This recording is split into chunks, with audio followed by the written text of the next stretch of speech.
آج کتنے لوگ ہیں جو اگر کسی کے بارے میں یہ سنیں کہ یہ پورے قرآن کو مانتا ہے، کہتے بڑا کٹر قسم کا مسلمان ہے۔ ایسے مسلمان تھوڑے ہونے چاہیے، آدمی لبرل لینا چاہیے، ادھر بھی رہے ادھر بھی رہے۔ اللہ اکبر! کیا مکہ کے کافر سارے قرآن کے منکر تھے؟ قرآن پاک میں موجود ہے مکہ کے کافر بھی قرآن کو پسند کرتے تھے، مگر کیا کہتے تھے؟ ایت بقرآن غیر ھذا، قرآن پاک میں ہے، سورہ یونس میں ہے۔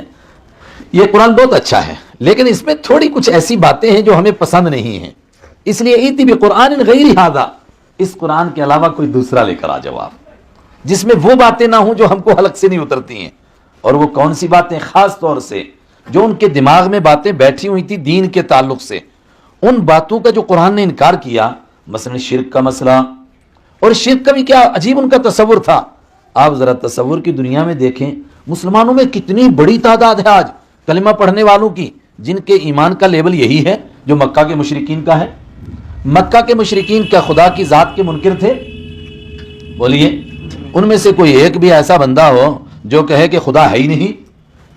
کچھ چند لوگ شاید اس زمانے میں بھی ہوں گے، اتھیسٹ قسم کے، دہریے قسم کے، جن کے لیے خود قرآن پاک نے کہا کہ وہ کہتے ہیں نموت و نحیا وما یہلکنا الا الدہر، ہم تو بس پیدا ہوتے مرتے رہتے، ایک سلسلہ چل رہا ہے اور ہمیں کوئی چیز نہیں مارتی ہے سوائے زمانے کے، نیچر بس ایک ہے، طریقہ چل رہا ہے، گھاس اگتی ہے، کٹتی ہے، سوکھتی ہے، اسی طرح ہم بھی پیدا ہوتے ہیں، بڑے ہوتے ہیں، مرتے ہیں، پیدا ہوتے ہیں، بڑے ہوتے ہیں، مرتے ہیں، نموت و نحیا وما نحن بمبعوثین۔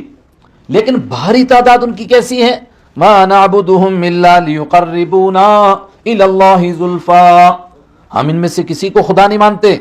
313 خانہ کعبہ کے اندر اور 5 بڑے مکہ کے ہر کونے میں رکھے ہوئے، اور اس کے علاوہ ہر ٹیڑھا پتھر خدا، اس تمام کے باوجود کیا کہتے ہیں؟ ما نعبدهم الا ليقربونا الى الله زلفا، ہم ان کی پوجا تھوڑی کرتے ہیں، ہم ان کی عبادت تھوڑی کرتے ہیں، ہم تو صرف اس لیے ان کی پوجا کرتے ہیں تاکہ یہ ہم کو اللہ کے قریب کر دے۔ اور ہؤلاء شفاعؤنا عند اللہ، اللہ کے قریب کیسے کرتے ہیں؟ یہ اللہ کے پاس ہمارے سفارشی ہیں، ہمارے کام بنا دیتے ہیں، ہم اس لیے ان کی پوجا کرتے ہیں۔ ہم کوئی مشرک ہیں؟ ہم تو مانتے خدا ایک ہے، اس کے سوا کوئی دوسرا نہیں ہے، یہ تو صرف اس کے قریب کرنے کے لیے ہیں۔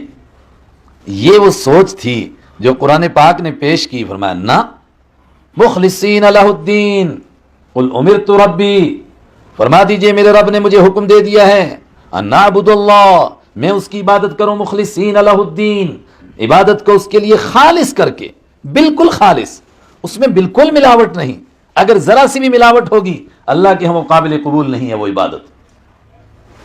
لیکن مسلمانوں میں کتنے لوگ ایسے ہیں دائیں بائیں آپ دیکھتے ہیں کہ وہ توحید کے بارے میں بالکل خالص نہیں ہے۔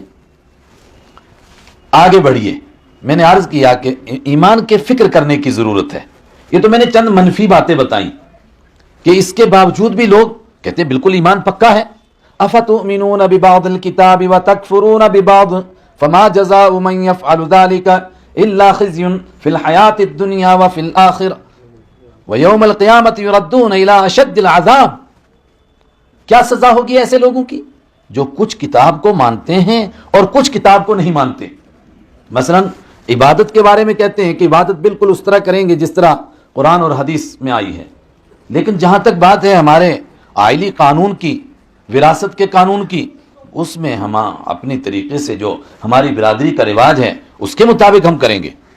ہمارے مرنا جینا، ہماری خوشی اور ہمارا غم، اس کو تو کم سے کم اجازت ہونی چاہیے کہ ہم اپنے طریقے کے مطابق کر لیں، اور خاص طور سے جو ہماری عدالت کا نظام ہے اس کو بھی قرآن کے مطابق کریں۔ یہ ساری چیزیں نہیں، یہ سوچ تھی۔ قرآن پاک نے کیا کہا؟ افتؤمنون ببعض الکتاب وتکفرون ببعض، کیا کچھ کتاب کو مانتے ہو اور کچھ کتاب کا انکار کرتے ہو؟ اگر یہ سوچ ہے فما جزاء من يفعل ذلك الا خزي في الحیاة الدنیا، اگر یہی سوچ ہے تو پھر کیا سزا ہوگی ایسے مجرموں کی سوائے اس کے کہ ان کو دنیا میں ذلیل کیا جائے۔